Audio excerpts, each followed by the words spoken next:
A man is a bear, is a bear, is a bear.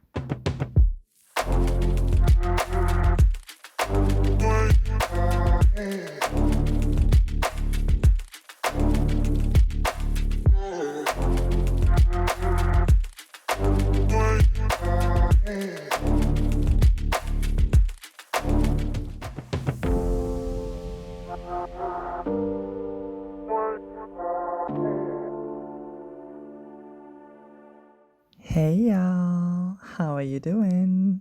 This is Lily, your favorite transsexual auntie. And, well, you know me here as Femme Trans Noir, which is, which means Black Trans Woman. So, welcome to this week's episode. And you probably can tell by the intro, well, the pre intro, however you want to call it, that we're going to talk about that discussion that's going around on social media, and which is about the man and the bear. And it's going deeper than the actual original conversation, and I really want to get into that. But first, we're going to get into some updates.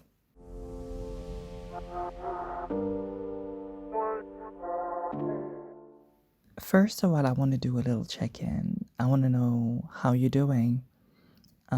Wherever you are, I hope that peace is finding you. Because, well, I know that things are not exactly the best, and communication, the information about current affairs can be it can be pretty overwhelming because it's partial, because it's not necessarily just pure information. It comes with a bias. It comes with a project, and some people, like the people of Congo, are being ignored. The people of Sudan, all of that is swept under the rug because it doesn't serve particular interests, and that is depressing. I mean, to me, it is depressing, and so yeah, depending on the type of media you're consuming, you may feel fatigued or discouraged in general. So I hope that you are doing well, that you're taking care of yourselves, that you're drinking your water and reading some good books, because that's important too. So yeah, that was a check-in, and I do have a little something for the people who live in the UK, and more specifically in Colchester. So if you live in Colchester, they have worked on a project, and it's for people to basically walk around the city. Not necessarily the city center. It's I think it's mostly outside of the center, and you have like different stations with numbers, and you can flash a QR code, and you get a piece of art, so you can walk with the art, and it's called Walk with Words. So if you go to Colchester, Walk with Words station number 5, and zap that little code, then you'll get a little piece of art from me. And yeah, it's short. It's a short piece. It's under 250 words, and it is prose, but there's something a little poetic about it. So, if you're over there, I'd love it if you tried it that way and experienced it that way. But I will also put the link in the show notes. So if you're just curious to see what it's about, then I'll put it there and you can look.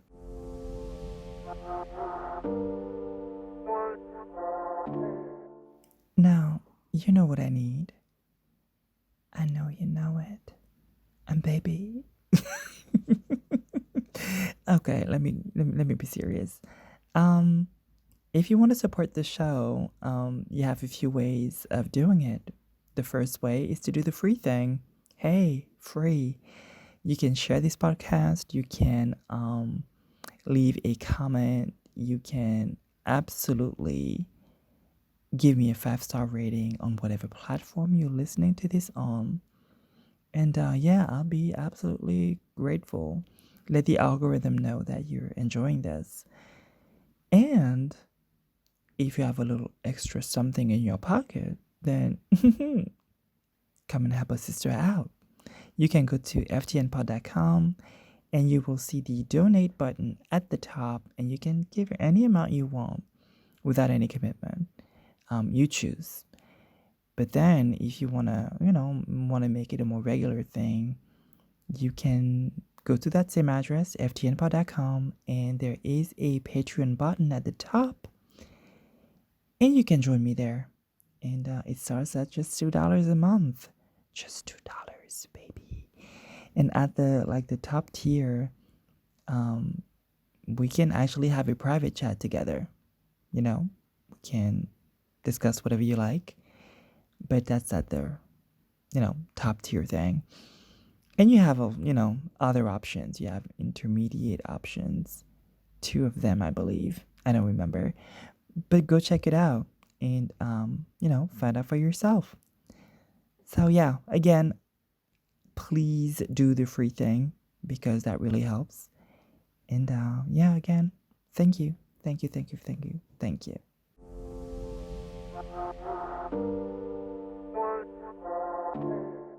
So, if you have not been on social media these past few weeks, there is a video of a guy interviewing women somewhere on the streets of the UK, somewhere.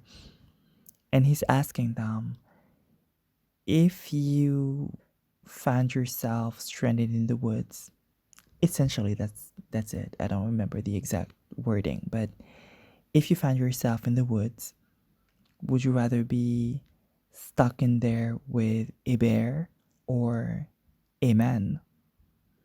And really, most women say the bear.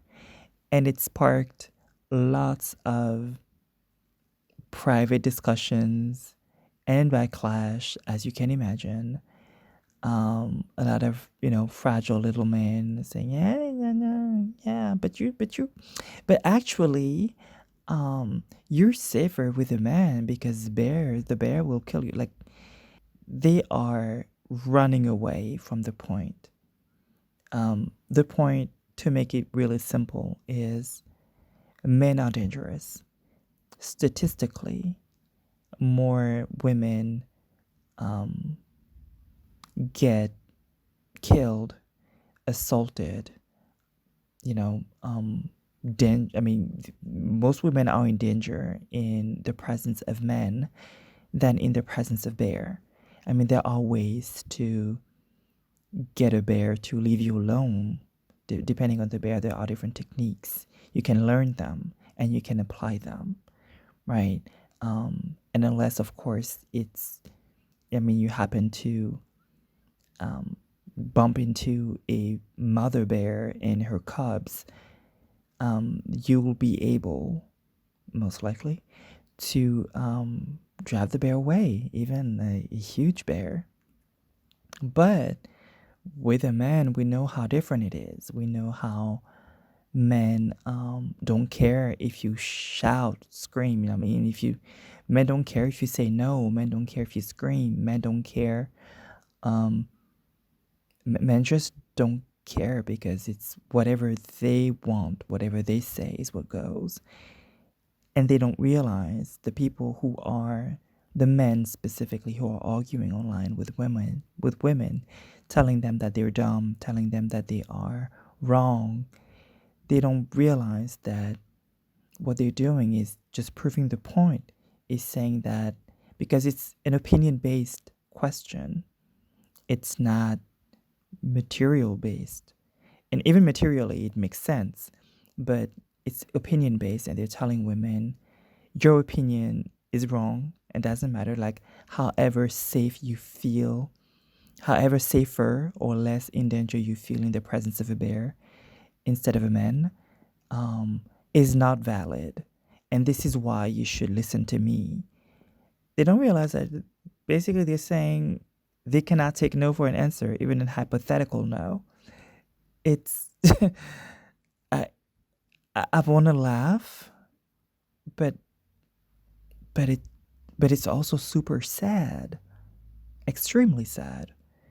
And not just for the men, because of course it's sad for them that they can't understand, but it's also sad for women. It's like, okay, so even when we are telling you like straight up what's wrong, you refuse to see, you refuse to understand because you are so busy protecting your male ego that yeah, you're just not willing to hear anything that's not cuddling you. And yeah, it's very disappointing. There's a guy. I'll give him a little grace, and yeah, I'm not gonna say his name, but anyway, I don't really remember right now. But a TikToker who is, who's saying all the right things when it comes to marginalized folks, and his politics is pretty. It seems at least to be where you would want a man's politics to be, but he came online talking about his feelings and how this conversation is triggering to him and how it's hurtful because he doesn't want to be seen as a beast, as an animal. And here is why I give him more grace than some some other men. He doesn't make it just a thing about his male ego being bruised. It's like, as a black man, this is how I'm being looked at, and it's hurtful. It's hurtful to be just in my person, in my body, be seen as a threat, be seen as a weapon, be seen as an animal. And I wish he had taken the conversation a little more in that direction, in that specific direction, instead of his feelings, because nobody cares about his feelings in this conversation. I mean, I personally don't care about his feelings, because when women are telling you that that man, I mean, you women do not know which man is good, which man is going to sexually assault them, which man is going to kill them. There's no way to know until it happens. So your feelings of, you're feeling, you feeling hurt because you feel like you're being treated as an animal or looked at as an animal is not much in comparison to not knowing whether or not you're going to die, whether or not you're going to be raped, whether or not you're going to, be badly beaten, all the things that women go through. So that part, the feelings part, I don't care. But what's interesting is broadening the conversation and saying, hey, there is also this thing where we look at black men in whatever context, in comparison to white men, for example, or Asian men, and we look at black men and see beasts and see animals, and that is a conversation worth having, right? Because if the question was, would you rather be in the woods with a black man or a white man? If that question is posed to a white woman, she might have a certain answer. I don't know what it would be. Um, so it's an interesting question to ask, I believe.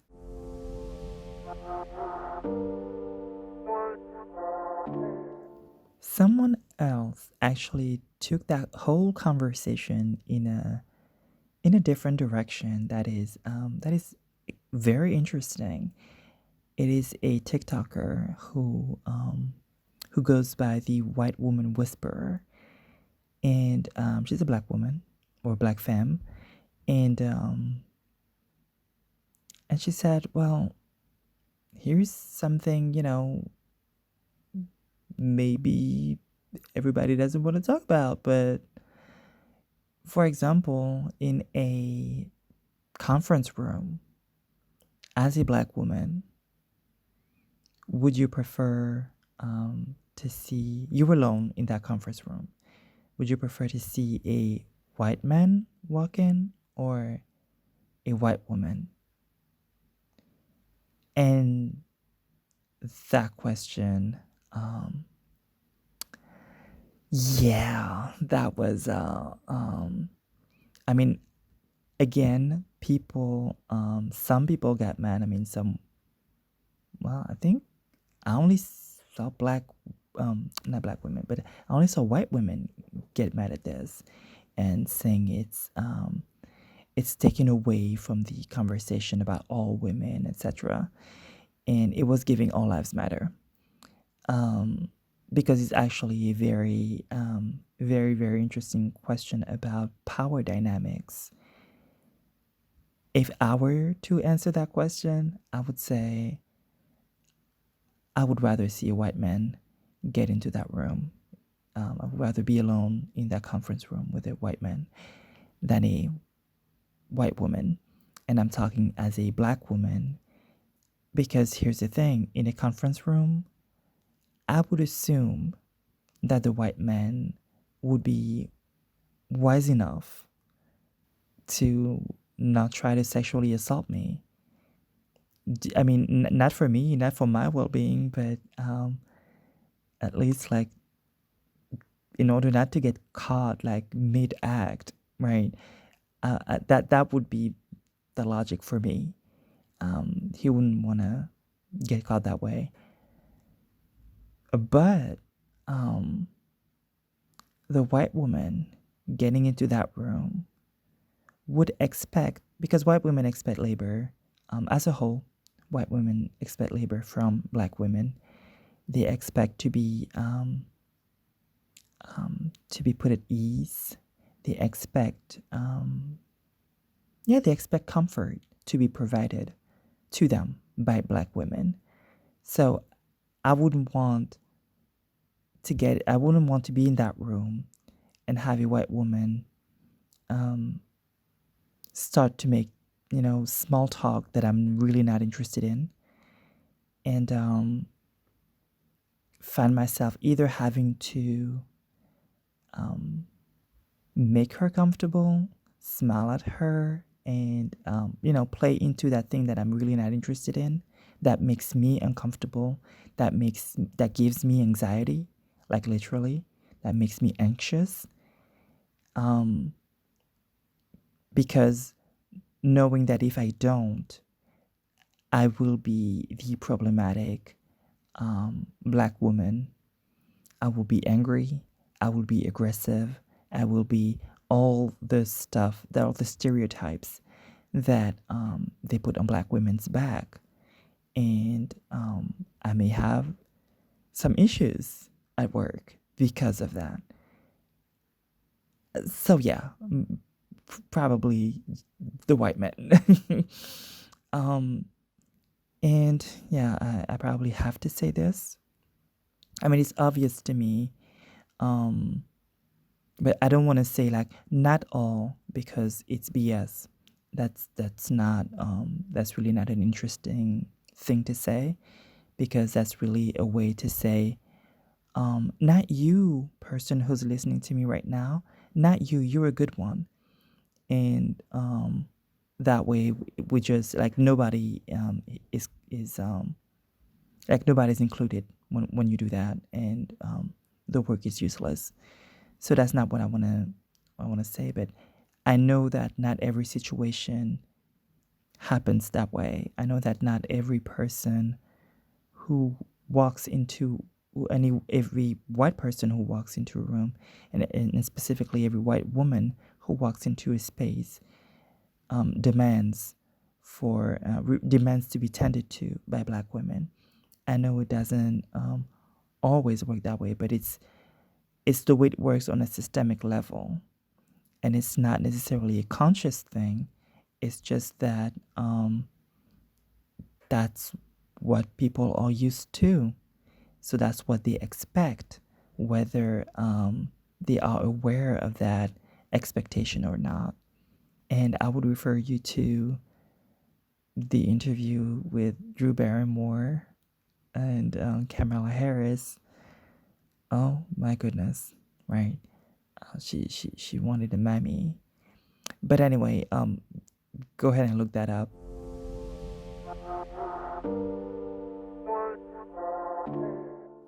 The last one I'm going to address is a video from a black man, and that one also raised questions. Not just questions, but maybe think. And he was saying, like, if we're going back to the woods, like, as a black man, being alone in the woods, would he prefer to be with a bear or a white woman? And he chose the bear. And historically, we know why, right? The lies of white women have killed a lot of black men. So, and specifically because of that first part I was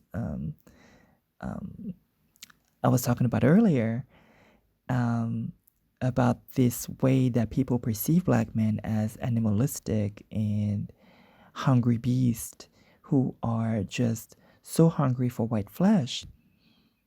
So it will be safer for a black man to be with a bear than with a white woman.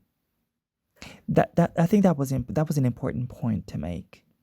That was very important, because when you devoid the original question of anything regarding race, you make it general. You just make it about gender or sex, and it's pretty. I mean, for me, it's pretty clear. It's pretty clear cut. But when you enter also all these other dynamics, and when you enter all these other dynamics, it does have there is an incidence on safety, on people's safety, because our political positions in this world also determine our levels of safety with one another, if we are on different levels. So that was pretty interesting. I mean, it's actually not stuff that we don't know, but it puts things in perspective, right? And that same man actually ended his video by saying, hey, he was saying that the only people he would actually be feeling safe around are black and indigenous women, who also happen to be the people who would feel less safe in his presence, right? Because as a man who subscribes to patriarchy because racism has taken so much away from him, he now becomes the danger to these women. And that was honest, and that was true. But yeah, I'd really want to know what you think about that, and which other scenarios that have been brought up around that topic or around that framing that have made you think, sit a little bit and think. I want to know. Just let me know. Send me send me your comments. You can leave a voice note on Spotify, and or you can send me an email or DM me. Don't DM me the nasty stuff, please. Right? I'm not interested. Or just send me some coins. If you send me some nasty stuff, send some coins with it. All right. Um. Anyway, y'all. See, this was a really short one today, but short and sweet. I like it. So thank you for showing up. Thank you for listening. And yeah, comment, share, subscribe. Is that what they say? And yeah, you let me know your thoughts. Thank you. Bye bye.